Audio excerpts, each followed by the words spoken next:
The dust from the road rose in small clouds with each hurried step Jacob took. 20 years had passed since he had fled the wrath of his brother Esau, who had defrauded him of his father's blessing. Now, wealthy and the father of a large family, he was returning to the land of his fathers, carrying with him not only his flocks and servants, but also the burden of his past choices. As the caravan slowly made its way along the ancient merchant route, Jacob could not shake from his mind the memories that haunted him. The time he had disguised himself in goatskins to deceive his blind father, Isaac, Esau's trembling voice when he discovered his deception, the hasty flight to his uncle Laban's house. The name he had been given at birth, he who holds the heel, or the supplanter, had become his mark, his curse. But God, in his infinite wisdom, was not finished with Jacob. The news that arrived was disturbing. Esau was coming to meet him with 400 men. The patriarch's heart, once confident in his own wiles, now trembled at the prospect of reckoning. Was this the moment when all his manipulations and schemes would come to an end? The sun was beginning to set on the horizon, painting the sky with shades of purple and gold, as Jacob set up camp for the night. Little did he know that in the coming hours he would face the most important battle of his life, a struggle that would change not only his name, but his very nature.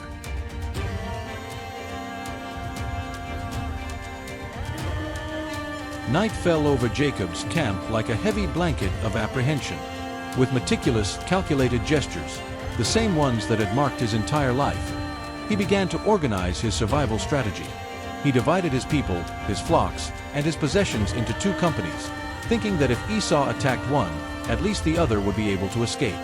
It was the old Jacob at work, always planning, always manipulating, always trying to take his destiny into his own hands.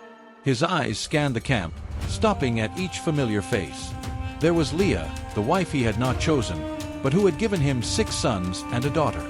Further along, Rachel, his great love, for whom he had worked 14 years, held little Joseph in her arms. The servants Bilhah and Zilpah, with their children, were also part of the intricate web of relationships that his life had become. Each face there was a living reminder of the consequences of his past choices. In the solitude of his tent, Jacob fell to his knees. For the first time in a long time, there were no schemes to devise, no servants to command, no place to run. The words of his prayer flowed like a dammed river finally finding its outlet. "O God of my father Abraham, God of my father Isaac, I am not worthy of the least of all the goodness and faithfulness that you have shown to your servant. When I crossed the Jordan, I had only 1 staff, and now I have become 2 camps. Deliver me, I pray, from the hand of my brother Esau, for I fear that he will come and attack us, not sparing mothers and children." As he prayed, a distant memory flashed through his mind, the ladder he had seen at Bethel, connecting earth to heaven, with angels ascending and descending. That night 20 years ago, God had promised him, "I am with you, and will keep you wherever you go." But now, faced with the imminent threat of reunion with Esau, that promise seemed distant, almost unreal. With the same cunning that characterized him, Jacob prepared a gift for his brother: 200 female goats and 20 male goats, 200 ewes and 20 rams, 30 milch camels with their young, 40 cows and 10 bulls, 20 female donkeys and 10 male donkeys. He organized them into separate groups, each led by a servant, creating a procession of gifts that, he hoped, would appease Esau's wrath. But as the final preparations were made and the camp settled down for the night, a growing uneasiness took hold of his spirit. The years of hard work that had brought prosperity to Laban's household, the successful schemes, the material blessings, all seemed insignificant compared to what lay ahead. In the darkness of his tent, Jacob realized that he was about to face something greater than a reunion with his brother. It was an appointment with his own past, with his own nature, and, although he didn't know it yet, with God himself.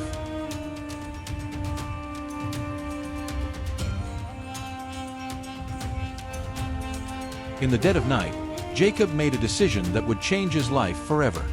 He got up, crossed the ford of the Jabbok with his 2 wives, his 2 maidservants, and his 11 children, and brought everything he owned across. Then, inexplicably, he was left alone. It was as if a greater force had separated him from everything he had built, from all his supports and security.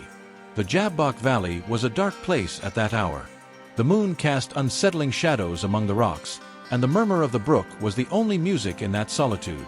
Then it happened. A figure emerged from the shadows, and before Jacob could comprehend what was happening, he found himself engaged in a hand-to-hand struggle with a mysterious adversary.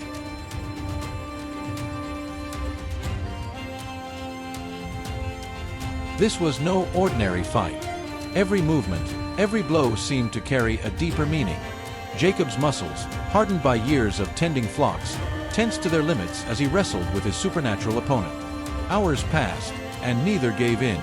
Sweat poured down his face, his breath became more and more labored, but Jacob refused to let go of his adversary. As the fight dragged on, a transformation began to occur within Jacob. Each blow seemed to strip away a layer of self-sufficiency. Each movement revealed the fragility of his own strength. Here, in the dust of the Jabbok Valley, the man who had spent his life manipulating situations and people was himself being manipulated, molded, transformed.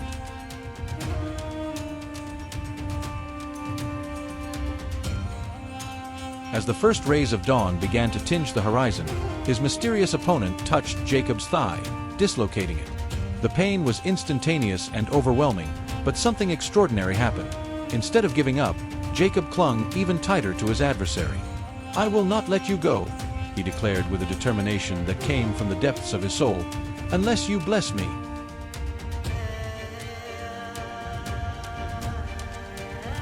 It was as if his entire life, the stolen blessings, the escapes, the fears, the manipulations, had converged on this moment. For the first time, Jacob was no longer trying to take the blessing through deception. Here, wounded and vulnerable, he discovered a new way to fight, no longer against others, but with God and for God. The man who had always trusted in his own cunning was finally reaching the end of himself.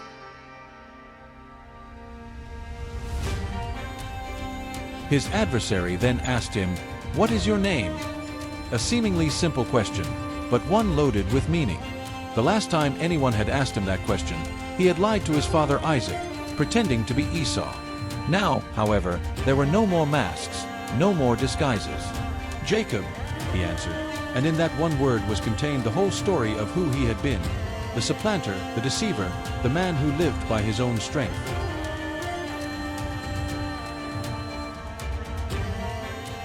It was then that his mysterious opponent uttered the words that would forever change the course of his history. "Your name shall no longer be Jacob, but Israel, for you have struggled with God and with men and have prevailed." The new name fell upon him like a royal cloak, carrying with it not only a new identity but a new destiny. Israel, he who strives with God, a name that would echo through the centuries, becoming the name of an entire nation. The sun was already rising over the horizon when Jacob, now Israel, fully understood with whom he had wrestled.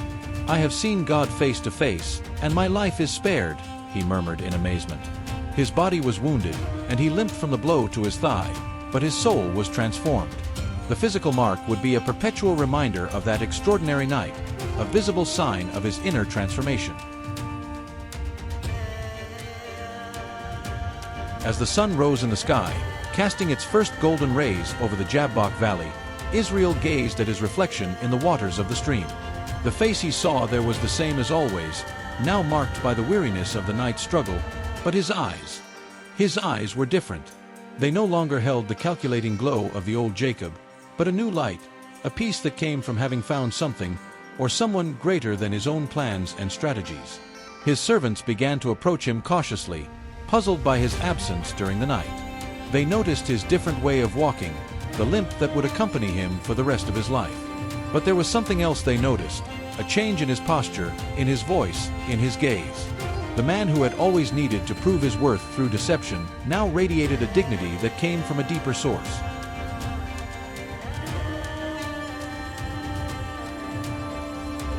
Amidst the physical pain and extreme exhaustion, Israel prepared for the encounter he had so dreaded. But now, after wrestling with God and prevailing, the encounter with Esau no longer seemed so terrifying. Looking up at the distant hills from which his brother would come with his 400 men, he knew that this would be a very different encounter than he had imagined.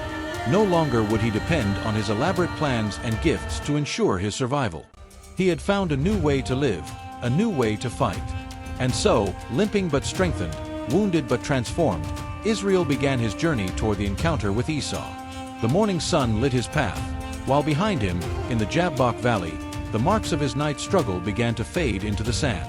but the memory of that night, and the lessons learned there, would remain forever.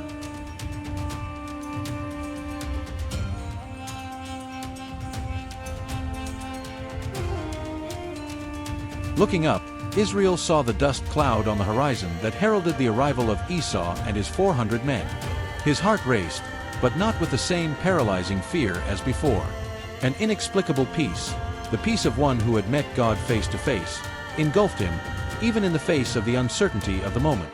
Limping visibly, he stepped forward in front of his family. No longer like the cunning Jacob, who always put others between himself and danger, but like Israel, the man who had wrestled with God. He prostrated himself on the ground 7 times, not out of fear or manipulation, but in a genuine gesture of humility and repentance. Each prostration was like a silent plea for forgiveness for the 20 years of separation, for the birthright bought with a bowl of lentils, for the blessing stolen through deceit. The sound of the horses' hooves grew closer and closer. Israel could feel the vibration of the ground beneath his prostrate body. Then something extraordinary happened. Hurried footsteps approached, and before he could stand up, he felt himself enveloped in a strong embrace. Esau, the brother who had sworn to kill him, was running toward him not with a sword, but with open arms.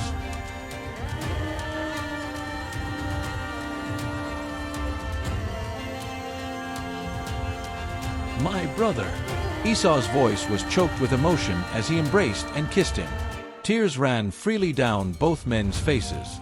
20 years of bitterness and separation dissolved in that embrace. The feared warrior, who commanded 400 men, wept like a child as he was reunited with the brother he had thought he had lost forever. Esau looked up and saw the women and children approaching cautiously. "Who are these with you?" he asked. Israel, still emotional, introduced his family one by one. In each introduction, in each name spoken, there was a story of divine grace and provision. Leah, Rachel, the handmaids, the children, all were living witnesses to how God had transformed the lonely fugitive into the father of a large family. "What do you mean by all these companies I have met?" Esau asked, referring to the groups of gifts Jacob had sent ahead of him. Israel's response revealed how much he had changed. "To obtain favor in the eyes of my master." There was no more scheming or manipulation in his words, only a sincere desire for reconciliation. "I have enough, my brother. Keep what is yours," Esau replied generously. But Israel insisted, "If I have found favor in your eyes, accept my gift, for to see your face is to see the face of God, since you have received me favorably." The words were not mere rhetoric. He had actually seen the face of God the night before, and now he saw the reflection of divine grace in his brother's forgiveness.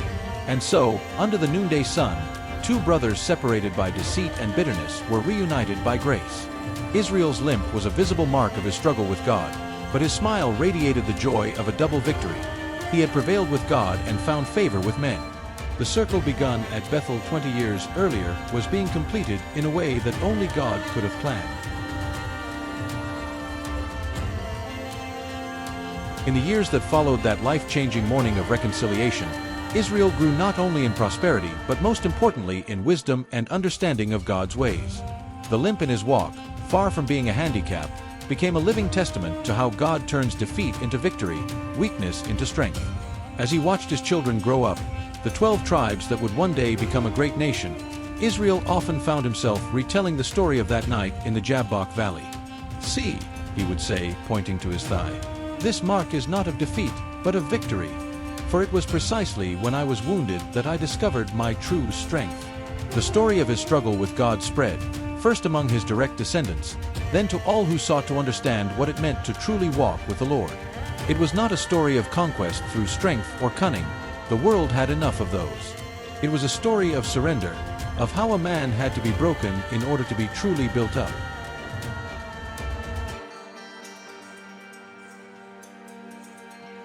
In his deepest reflections, Israel began to understand that his struggle at Jabbok had been only the beginning.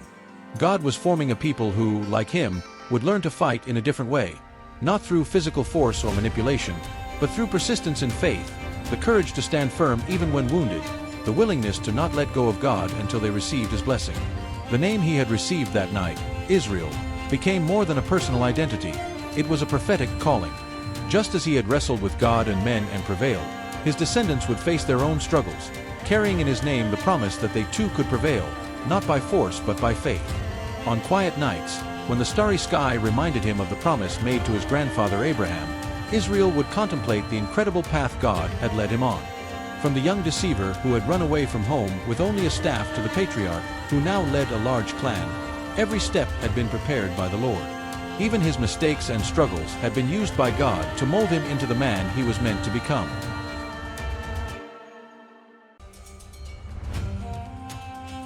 Thousands of years have passed since that night in the Jabbok Valley, but Jacob's story continues to echo through the ages, reaching out to all who, like him, find themselves in their own struggle with God. The Apostle Paul, writing to the Christians in Corinth, would later reveal a profound spiritual principle born of that ancient struggle: when I am weak, then I am strong. Like Jacob, we often need to be touched in our natural strength to discover the true strength that comes from God. In every generation, men and women of faith face their own Jabbok, that defining moment when masks slip, human plans fail, and we find ourselves alone with God. It may be in a hospital room, in the midst of a family crisis, faced with an impossible decision, an unpayable debt, or deep in a valley of depression. Like Jacob, we may find ourselves struggling in the darkness, clinging to God even though we do not fully understand what is happening.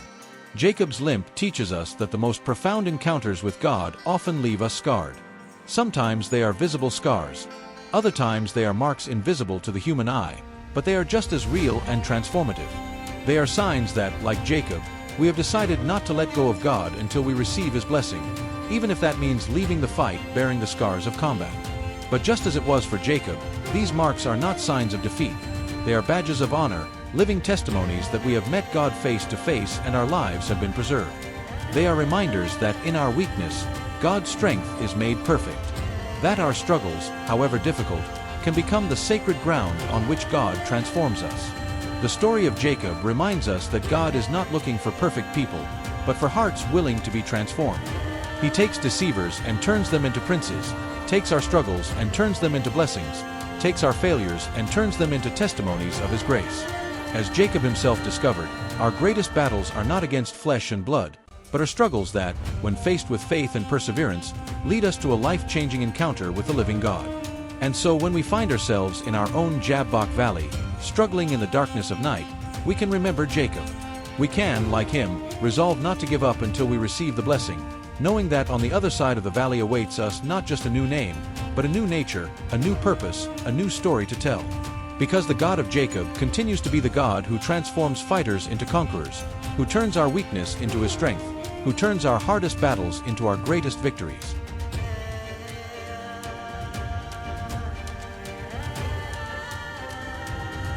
Please tell us in the comments which part touched you the most in this story of deep trust, persistence, and transformation in God. Subscribe to the channel now, activate the notification bell, and also remember to hit the like button and share this video with someone you know who needs to hear this story today. See you tomorrow in our next video.